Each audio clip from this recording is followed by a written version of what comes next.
Hello everyone, welcome Bangla helpline YouTube চ্যানেলে আপনাদের সবাইকে স্বাগত জানাই।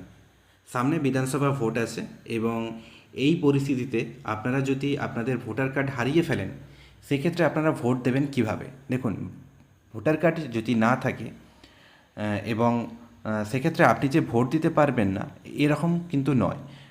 কিছু ডকুমেন্টস আছে, ইন্ডিকেটিভ ডকুমেন্টসরা আছে, সেগুলো দেখিয়ে আপনি ভোট দিতে পারবেন। তবে ভোটার কার্ড থাকলে আপনার সুবিধা হবে।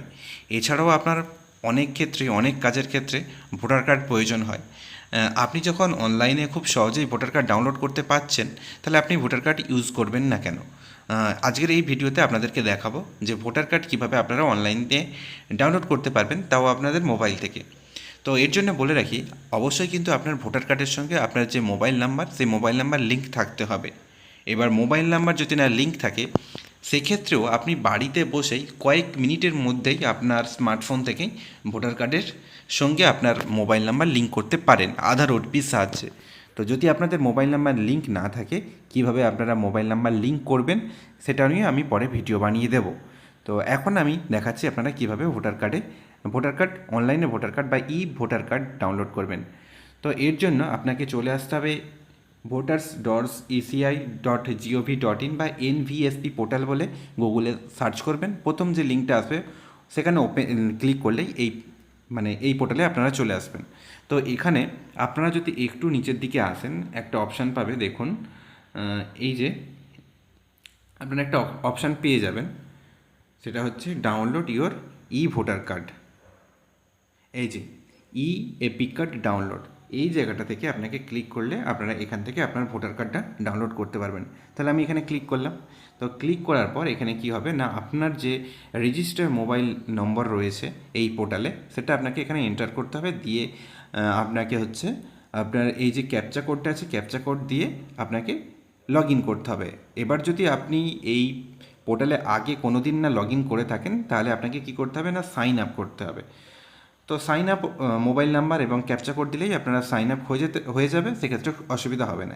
আমার যেহেতু অলরেডি লগ ইন করা আছে, সাইন আপ করা আছে, তাই আমি এখানে লগ ইন করে নিই। তো আমি এখানে লগ ইন করে নিলাম এবং লগ ইন করে নেওয়ার পর আমাকে আবার চলে আসতে হবে ডাউনলোড এপিক কার্ড, সেই জায়গাটায়। দেখুন এখানে এপিক কার্ড ডাউনলোড, এই জায়গাটায় আমি ক্লিক করব, আগে যেটা আপনাদেরকে দেখালাম। তো ক্লিক করার পর আমাদের কাছে নতুন একটি পেজ ওপেন হবে, যেটা কতকটা এরকম দেখতে। তো এবার এখানে আপনার যে এপিক নাম্বার, সেই এপিক নাম্বারটা দিয়ে দেবেন এবং সিলেক্ট স্টেট করবেন আপনি কোন রাজ্যের। তো এখানে আমাদের নিশ্চয়ই ওয়েস্ট বেঙ্গল হবে, তো ওয়েস্ট বেঙ্গল আমি সিলেক্ট করলাম। তারপরে এখানে যে আপনার এপিক নাম্বারটা দিয়ে এখানে সার্চ করবেন। তো সার্চ করার পর আপনার সমস্ত ডিটেলস যেটা আছে সেটা কিন্তু চলে আসবে। তো এপিক নাম্বার দিয়ে সার্চ করার পর দেখুন এই ভোটারের সমস্ত ডিটেলস দেখাচ্ছে। তারপরে আমরা যদি একটু নিচের দিকে স্ক্রোল করে আসি, এখানে একটা অপশান পাবেন সেন্ড ওটিপি। তো এই সেন্ড ওটিপিতে ক্লিক করলে আপনার ফোনে ওটিপি আসবে। আপনার যে ফোন নাম্বার হচ্ছে আপনার ভোটার কার্ডের সঙ্গে লিঙ্ক রয়েছে, তো সেখানে ওটিপি আসবে। দেখুন ওটিপি এসে গেছে। তো এই ওটিপিটা এন্টার করার পর আপনারা আপনার যে ভোটার কার্ড আছে সেটা আপনারা ডাউনলোড করতে পারবেন। তাহলে আমি এখানে ওটিপি এন্টার করে তারপর আপনাদেরকে দেখাচ্ছি। দেখুন ভেরিফাইতে ক্লিক করার পর আপনার কাছে এই রকম আরেকটা পেজ আসবে। দেখুন এখানে অপশান আসছে ডাউনলোড এপিক। তো এই যে ডাউনলোড এপিক, এখানে ক্লিক করলে আপনার যে এপিক কার্ড সেটা ডাউনলোড হয়ে যাবে। তো দেখুন এখানে কিন্তু আমি এক্ষুনি ডাউনলোড করেছি একটু আগে, ওই জন্য ডাউনলোড এগেন অপশানটা আসছে, তাই আমি আর ডাউনলোড করছি না। তো আপনারা যদি এখানে ডাউনলোড অপশানে ক্লিক করেন, আপনার কাছে কিন্তু ভোটার কার্ডটা ডাউনলোড হয়ে যাবে। তো এইভাবেই কিন্তু আপনারা আপনাদের যে এপিক কার্ডটা রয়েছে সেটা কিন্তু ডাউনলোড করতে পারবেন। তো এই ছিল ভিডিও, আশা করি আপনারা ডাউনলোড করতে পারবেন। তো ভিডিওটি ইনফরমেটিভ মনে হলে অবশ্যই লাইক করে দেবেন এবং আমাদের চ্যানেলে নতুন হলে এই ধরনের আরও ইনফরমেটিভ ভিডিও দেখতে অবশ্যই আমাদের চ্যানেলটিকে সাবস্ক্রাইব করে রাখবেন।